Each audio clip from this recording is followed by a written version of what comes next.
జాలం వెను తిరిగి వస్తుంది కాలం రేపుగా మన పాపగా పుడుతుంది సరికొత్తగా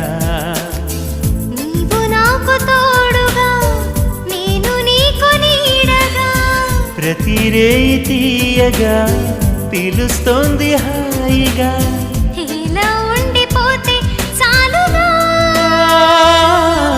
నువ్వంటే నాకిష్టమని అన్నది నా ప్రతి శ్వాస